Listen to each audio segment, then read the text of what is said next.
see you. Now, your new play, The Right Ballerina, it's in a range of fantastic venues over the next few weeks, including Homotopia in Liverpool in November. But it's all about a ballerina who has a secret. Sounds really intriguing. Tell me more.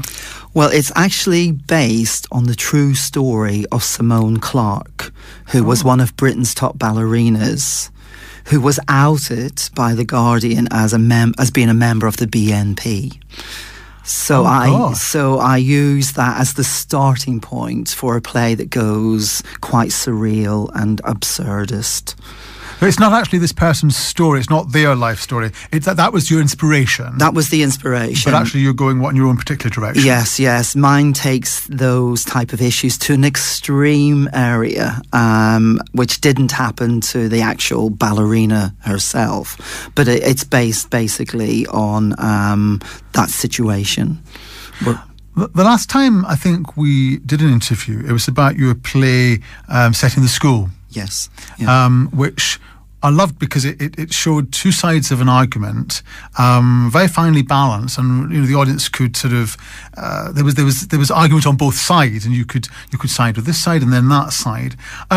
What is the style of this particular play? Is it presenting different sides of an argument, or just give us a bit more of a clue of the type of piece it is? Without giving too much away. It is very similar to that. We're presented with somebody who we discover is a member of a right-wing organisation. And of course, people aren't happy about that, and people demand that she loses her job. It could be seen as I'm showing two sides of the debate. I mean, the play is basically about freedom of expression and freedom of thought. Does it matter? Does it really matter the personal political opinions of people in cultural life? Big figures, top actors, top film stars, musicians, whatever. Does it really matter if they have, for example, views that are not right on, for want of a better expression? That is exactly one of the questions that the play poses, and hopefully people will come out of the play actually not being able to answer that question. Really? Yes, I hope all the questions that the play raises, and it raises loads of questions about arts and politics, about freedom of speech, is the measure of one's worth who they vote for. Should it be who they vote for? And so it raises loads of questions like that, but hopefully it creates more questions than answers. I remember when Sir McKellen came out as a gay man. I think he did it on an interview on Radio 4, as far as I remember, many, many years ago. And of course, before that, he was known as a top actor, as a really fantastic actor. And then he became also known as an activist. And I think sometimes he experienced some criticism because it's like well, we just be an actor. We seem to like our actors, our performers, to be that. But when they start sometimes expressing other views, whether they are right on or not, people think, well, hold on, what do they know? They're an actor. But they're entitled to their views, aren't they?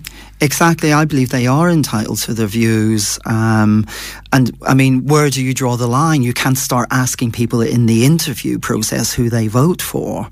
So it's a tricky area. Yet what complicates the issue in this play is that the dance company that the ballerina works for is a publicly funded company. So the money comes from the public purse. So does that cloud the issue then? Can we have someone who's associated with an extremist party, left or right, work in a company that's supported through public funding? So that's intriguing. That's an intriguing question. We'll come back on that in just a few minutes. We're talking today. I'm talking to the playwright Billy Cowan, whose new play, The Right Ballerina. I think I'm detecting a clue in the title there. A bit slow to take it up, but I think I'm finally getting there. Is on across Salford, Manchester, and all points northwest, and Ireland as well. Wow, we're going to Belfast with that. In the next few weeks and months. Back in just a moment to you on the Sunday Forum on Gaydio with me, Andrew Edwards and Billy Cowan. After this one, hopefully appropriate, from David Bowie. Sunday Forum on Gaydio with myself, Andrew Edwards, and my guest is the playwright Billy Cowan, and we're talking about his new play, which is called The Right Ballerina, and it's on across a whole range of places. The Lowry in Salford, and you're in Burnley, taking part in Homotopia. Have you been involved in that before? I have, actually. This is my third play. I like that. It's my third play at Homotopia, which I'm quite excited about. Very good. Even though, I mean, there isn't actually an obvious LGBT theme or angle in this play, but the company itself is queer, so that kind of... Well, yes, my theatre company has always been known as a queer theatre company, and we do, up until now, every play has been overtly about queer issues. I think this play still is, in fact, because it's about someone being outed, even though it's not about their sexuality, it's about their political views that they've kept secret. So, in a sense, it's still, I think, has relevance for a gay community. And you're taking it to Northern Ireland as well. Yes, I am, because that's where I'm from. So it's my first play back home in Belfast. And but you've been to a playwright. I seem to remember you went to a playwriting competition in Dublin. Yes, did very well there, I believe. A gay competition. Right? Yes, it was at the Dublin Gay Theatre Festival. My last play was there for a week. So I didn't get north of the border. So this is my first play north of the border. Yeah. So what's it like at the moment? All we hear is like recession and cutbacks. What is the sort of I guess the economic climate for this kind of cutting edge drama?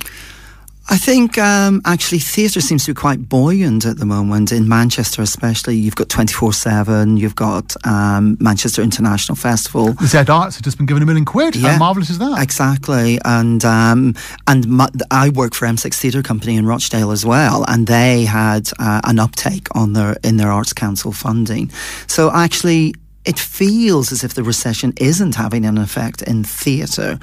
Can I just say, though, it is becoming increasingly more difficult to get venues to take your play. Well, I suppose what's behind my question, and it's great what you've said there, and I'm focusing on the positives, is in terms of how far audiences want to go out and be challenged, if you like. I mean, I'm sold on this work because I've seen your work, so I know the quality, and I have a good experience when I'm there. But is it something where people are happy to go and see a frothy musical? Not knocking frothy musicals, love them to bits, but something that's a bit more hard hitting, maybe where they do have to use the odd brain cell a little bit. I think there's always a crowd for the hard-hitting stuff, and there's always a crowd, for the entertaining musical type of pure entertainment things. I hope mine combines both, actually. I've got ballet in this play. That's clever. That's a lie. So we're going to be thinking, but there's this kind of dance, or there's kind of, not let's say turn, kick, turn and sing out, Louise, but there's kind of this showbiz there too. There's a few dance numbers in the piece, and I've been working with a choreographer. How many people are in the production? There's 4 cast members. There's one female who plays the ballerina, and she's the only one that dances. But for me, I've never worked with dance before, so it's been exciting. Have you been choreographing then? Oh, I haven't been choreographing, but I've been working with the choreographer. I didn't mean that sound so confrontational, accusatory. Oh, have you been choreographing? Well, why not? I'm just fascinated by Definitely not. Dance steps. I've got 2 left feet, so I've definitely not been choreographing. I've got 3. Listen, Billy Cowan, a pleasure to see you as always. Just say, I mean, we've given some details of where it's on. Do you have like a website you can give out for people who can find out more? Yeah, if they can come to my website, which is Truant Company, Truant. No one can understand my accent. Truantcompany.com. I understand your accent perfectly, I'm happy to say, and I'm hard of hearing. I listen to it. Admittedly, I'm looking across at you, but that's not the point. Listen, thank you very much. It does sound really powerful. I very much admire your work, because it does make me think, but it also makes me feel as well. I get quite passionate about what you do, and I like that. So thank you very much for talking about the new play, The Right Ballerina. Wish you all the best with it in all the different places, and just keep in touch, and more power to you. Thank you. Cheers, Andrew. Thank you for the company of your pleasure. Looking forward to be back next week. Have a great week. After the news, Gaydio continues with Simon Peel and more of Gaydio's best bits up to that time with this 50-year-old song you may have heard quite a lot recently.